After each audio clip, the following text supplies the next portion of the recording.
ये कहानी एक फिशरमैन के बारे में है जिसका नाम जॉन था। वो हर रोज की तरह अपनी छोटी बोट लेकर समंदर में मछलियां पकड़ने निकलता, लेकिन उस दिन कुछ अलग होने वाला था। अचानक चारों तरफ घना फॉग छा गया, इतना घना कि पास की चीज भी नजर नहीं आ रही थी। जॉन इधर उधर भटकने लगता है और इसी दौरान उसे एक सुनसान बोट नजर आती है। जिज्ञासा में आकर वो अपनी बोट को उस बोट से बांधता है और अंदर जाकर देखने का फैसला करता है। जैसे ही वो अंदर जाता है उसका दिमाग सुन्न हो जाता है। बोट खाली थी, न कोई इंसान न कोई आवाज, बस एक रहस्यमयी खामोशी। जॉन बोट के अंदर जाता है, सब कुछ बिल्कुल नॉर्मल लगा है। खाना ताजा था, कपड़े साफ थे और हर जगह इंसानी मौजूदगी के आसार थे, लेकिन वहाँ कोई नहीं था। वो बोट को स्टार्ट करने की कोशिश करता है लेकिन इंजन काम नहीं करता। जॉन को हैरानी हुई कि इतने बड़े ओशन में ये बोट अकेली और खाली क्यों है। वो दूर तक देखने की कोशिश करता है, शायद कोई करीब हो, मगर घना फॉग हर तरफ छाया हुआ था। मायूस होकर वो वापस कंट्रोल रूम में आता है और वहाँ का रेडियो ऑन करता है। मदद के लिए सिग्नल भेजने के इरादे से जॉन ने रेडियो पर पैगाम भेजा, ये शिप समंदर में फंसी हुई है, अगर कोई सुन रहा है तो जवाब दे। पैगाम भेजने के बाद उसने सोचा कि अब अपनी छोटी शिप से वापस चलना चाहिए, लेकिन जब वो बाहर आया तो उसकी बोट वहाँ मौजूद नहीं थी। हालांकि उसने उसे अच्छी तरह बांधा हुआ था। वो हैरान रह गया और उसकी हैरत और बढ़ गई जब उसने देखा कि अचानक फॉग गायब हो गई है और आसमान बिल्कुल साफ हो चुका था। अब दोपहर हो चुकी थी। जॉन को कुछ समझ नहीं आया कि ये सब क्या हो रहा है। वापस जाने का कोई रास्ता नजर नहीं आया। वो वापस उस खाली शिप में गया और मैप की मदद से रास्ता ढूंढने लगा। जॉन अब ये समझने की कोशिश कर रहा था कि वो कहाँ है और घर कैसे लौटे। मसला ये था कि उस रहस्यमयी शिप का इंजन खराब था। अगर उसे जान बचानी थी तो किसी भी कीमत पर इंजन को ठीक करना था। वो पूरे शिप में टूल बॉक्स ढूंढता है और बहुत मेहनत के बाद वो इंजन को ठीक कर लेता है। ये उसके लिए बड़ी राहत की बात थी। अब शिप चलने लगी और सिमत भी आहिस्ता आहिस्ता समझ आने लगी, लेकिन खतरा खत्म नहीं हुआ था। जॉन दोबारा कंट्रोल रूम में जाकर रेडियो से राब्ता करता है, मगर इस बार भी कोई जवाब नहीं आया। सब कुछ अब भी रहस्यमयी था। फिर वो ऊपर आता है और उसे अचानक टॉयलेट जाना पड़ता है। आसपास कोई नहीं था तो वो सोचता है कि समंदर में ही कर लेता हूँ। जैसे ही वो किनारे की तरफ जाता है, अचानक किसी ने उसे पीछे से धक्का दे दिया। वो सीधा पानी में गिर जाता है। हालात बहुत खतरनाक हो गए, मगर उसने रील को पकड़ लिया और किसी तरह डूबने से बच गया। हवा और पानी का दबाव इतना ज्यादा था कि वापस शिप तक पहुंचना मुश्किल था, मगर उसने हिम्मत नहीं हारी और आहिस्ता आहिस्ता रील के सहारे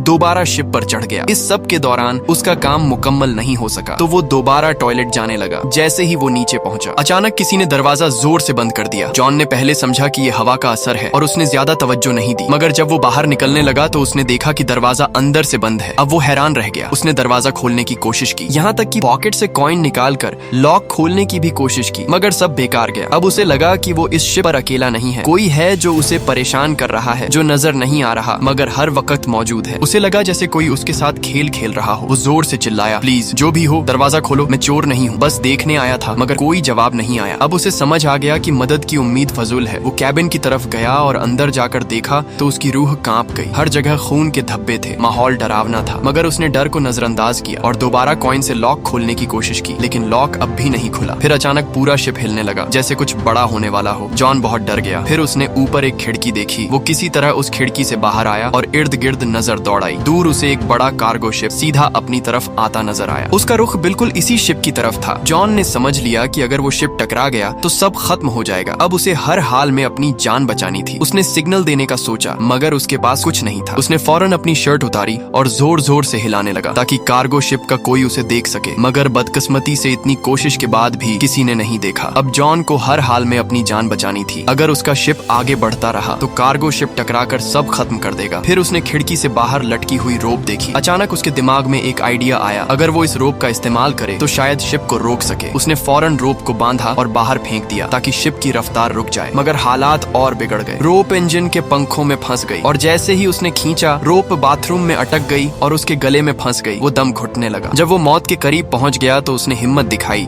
और एक टूल की मदद से खुद को आजाद कर लिया। उसकी गर्दन पूरी तरह लाल हो गई। वो तकरीबन मर चुका था, मगर आखिरी लम्हे में वो खुद को बचाने में कामयाब हो गया। रोप इंजन में फंसी रही जिससे शिप की रफ्तार रुक गई, मगर ये काफी नहीं था। कार्गो शिप फिर भी उससे टकरा गया। शिप जोरदार टक्कर से हिल गया और जॉन जमीन पर गिरकर बेहोश हो गया। उसके सर पर गहरा झपम आ गया। कुछ देर बाद जब उसकी आंख खुली तो उसने देखा कि बाथरूम पानी से भर चुका है। लेकिन सबसे हैरान करने वाली बात ये थी कि ये ओशन का खारा पानी नहीं था, बल्कि साफ और मीठा पानी था, जैसे कोई उसे जानबूझकर डरा रहा हो। वो टूट गया और दोबारा इल्तिजा की, जो भी हो मुझे जाने दो, मगर अब भी कोई जवाब नहीं आया। अब वो भूखा, प्यासा और बहुत कमजोर हो चुका था। उसने बाथरूम के शावर से पानी पिया, मगर जल्द ही उसे लगा कि पानी खत्म हो चुका है। फिर जब वो सिंक से पानी पीने लगा तो हैरान रह गया। अब वो पानी खा रहा था। उसने फौरन समझ लिया कि बोट में सुराख हो गया है और समुद्री पानी अंदर आ रहा है। ये बोट बोट ज्यादा देर नहीं बचेगी। वो खौफ में दरवाजा खोलने की कोशिश करता है, मगर लगता है किसी ने बाहर से बंद कर दिया है। रात का वक्त था और ऊपर से ऐसा लग रहा था जैसे कोई अनदेखी शायद शैतानी ताकत इस बोट को कंट्रोल कर रही है। पानी तेजी से ऊपर आ रहा था और जॉन सो गया। रात को समंदर में शदीद तूफान आया जिससे बोट बुरी तरह टूट गई और जॉन भी शदीद जख्मी हो गया। सुबह जब उसकी आंख खुली तो पानी उसके सर तक पहुंच चुका था, सिर्फ उसका चेहरा बाहर था। अब उसे लगा कि बस चंद लम्हे बाकी हैं। अचानक उसने कहीं से हल्की सी क्लिक की आवाज सुनी, जैसे कुछ खुला हो। जॉन ने जैसे ही हैंडल घुमाया, दरवाजा जोर से खुल गया। पानी के दबाव से दरवाजा टूट कर गिर गया और इसी तरह वो बाहर निकलने में कामयाब हो गया। जैसे ही वो बाहर आया, सीधा बोट की छत पर गया ताकि ताजा हवा ले सके, क्योंकि नीचे ऑक्सीजन तकरीबन खत्म हो चुकी थी। अब उसे यकीन हो गया कि कोई अनदेखी ताकत उसे हर हाल में नुकसान पहुंचाना चाहती है। वो जिस्मानी और जहनी तौर पर टूट चुका था और पानी नीचे मुसलसल भर रहा था। उसे समझ आ गया कि अब ये बोट कभी वापस नहीं लौटेगी। जॉन ने फैसला कर लिया था कि वो इस शिप पर मजीद नहीं रुकेगा। फिर उसे एक ख्याल आया। उसने शिप से एयरबैग्स निकाले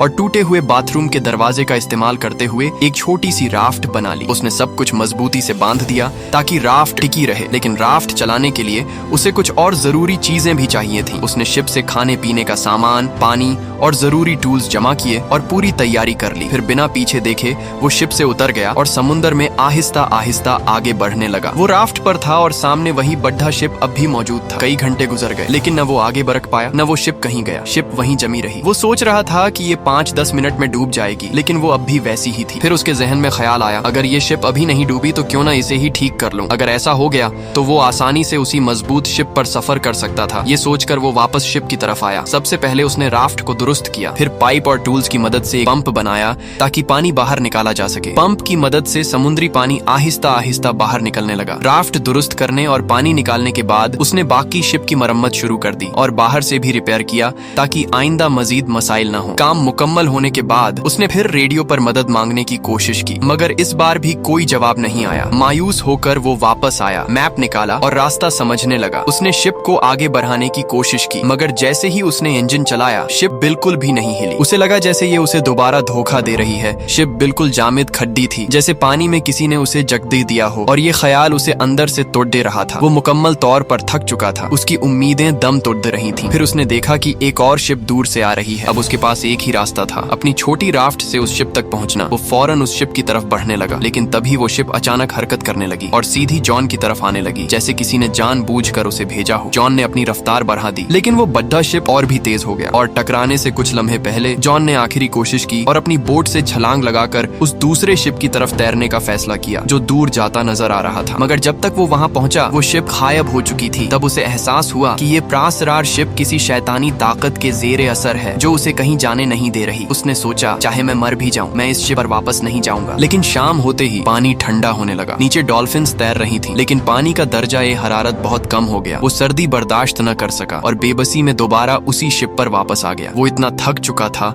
और बीमार हो चुका था कि सोचने की हालत में नहीं रहा। बस उसने कंबल उठाया और अपने कमरे में जाकर सो गया। जब सुबह उसकी आंख खुली, उसने फिर शिप छोड़ने का फैसला किया, लेकिन अब उसे एक और झटका लगा। कमरे का दरवाजा बंद था। वो डर गया और आहिस्ता आहिस्ता जहनी तौर पर टूटने लगा। उसे कुछ समझ नहीं आ रहा था, ये सब उसके साथ क्यों हो रहा है। तभी उसने अपने कमरे में देखा एक छोटी सी लॉकर। जैसे ही उसने खोली, उसे ऊपर जाने का रास्ता नजर आया, एक वेंटिलेशन जिससे वो बाहर निकल सकता था। वो उस लॉकर में घुस गया जो एक तंग स्टोरेज एरिया था। हर बार जब वो स्टोरेज एरिया में ऊपर चढ़ने की कोशिश करता, वो फिसल कर नीचे गिर जाता। गिरने से उसे कई चोटें आईं, लेकिन उसने हिम्मत नहीं हारी। वो बार बार गिरता रहा। आखिरकार वो ऊपर पहुंचा और उस वेंट की खिड़की खोलने की कोशिश की, मगर वो बाहर नहीं निकल सका। वो जानबूझकर सील की गई थी। अब वहाँ की ऑक्सीजन भी तेजी से खत्म हो रही थी। सांस लेना मुश्किल हो गया था। नीचे का दरवाजा भी बंद था। वो अपने कमरे में वापस नहीं जा पा रहा था। उसे लगने लगा कि ये उसका आखिरी वक्त है। लेकिन फिर उसे वही प्रासरार क्लिक की आवाज सुनाई दी। जैसे ही उस लॉकर की खिड़की क्लिक की आवाज के साथ खुली, जॉन फौरन बाहर निकल आया। ताजा हवा ने उसे थोड़ा सुकून दिया। वो बाहर आया और देखा कि शिप एक छोटे जीरे की तरफ बढ़ रही है। उसके दिल में एक उम्मीद जागी कि शायद अब वो इस खौफनाक शिप से हमेशा के लिए आजाद हो जाएगा। जैसे ही शिप किनारे पर पहुंची, वो फौरन उतर गया। उसने सोचा कि इस जीरे पर कोई है जो इस सब के पीछे है। गुस्से में उसने एक स्टिक उठाई और जीरे पर तलाश शुरू कर दी, लेकिन जल्द ही वो हैरान रह गया। पूरे जीरे पर किसी इंसान का कोई निशान नहीं था। अब जॉन दोबारा गुस्से और खौफ से भर गया। जैसे ही वो जीरे से बाहर आया, उसकी आंखों के सामने एक नया मंजर आया। वही प्रासरार शिप जिसने उसे यहाँ लाया था, अब परसुकून समुद्र में आगे बढ़ रही थी, जैसे किसी और शिकार की तलाश में हो। ये देखकर जॉन को मुकम्मल यकीन हो गया कि ये शिप और ये जीरा किसी शैतानी ताकत के कब्जे कब्जे में है, उसे हर हाल में यहाँ से निकलना था। उसकी जान खतरे में थी, उसकी जिंदगी अभी बाकी थी। जैसे जैसे वो तलाश करता रहा, वो जीरे की सबसे ऊंची चोटी पर पहुंचा। उसने दूर एक और जीरा देखा, लेकिन वो इतना दूर था कि वो देख नहीं पा रहा था कि वहाँ क्या हो रहा है। जैसे जैसे वो जॉन उस जीरे पर घूमता रहा, वो आहिस्ता आहिस्ता वापस उसी जगह पहुंचा। लेकिन जब वो वहाँ पहुंचा, उसकी आंखें फटी की फटी रह गई। ये वही जगह थी जहाँ से उसका सफर शुरू हुआ था। सब कुछ वैसा ही था। उसकी पुरानी बोट वहीं फंसी हुई थी और वही लोग, जैसे कुछ भी नहीं बदला। पूरा माहौल बिल्कुल पहले जैसा था, जैसे कुछ भी नहीं हुआ हो। जॉन कुछ देर सब देखता रहा। वो यकीन नहीं कर पा रहा था कि ये सब बुरा ख्वाब नुमा तजुर्बा असल में उसी के साथ हुआ है। लेकिन अब सवाल ये था, उसकी बोट फिर वहीं कैसे आ गई और इस शिप की हकीकत क्या थी? जब जॉन बोट के पीछे पहुंचा, वो हैरान रह गया। वही जगह, वही बोट, वही लोग, जैसे कुछ भी नहीं बदला। वो यकीन नहीं कर पा रहा था कि ये सब हकीकत है या बुरा ख्वाब, मगर जो उसने झेला वो सच था। अगर आपको ये कहानी पसंद आई हो तो वीडियो को लाइक जरूर करें, चैनल को सब्सक्राइब करें और बेल आइकॉन दबाना मत भूलें, क्योंकि अगली कहानी और भी ज्यादा इंटरेस्टिंग होने वाली है।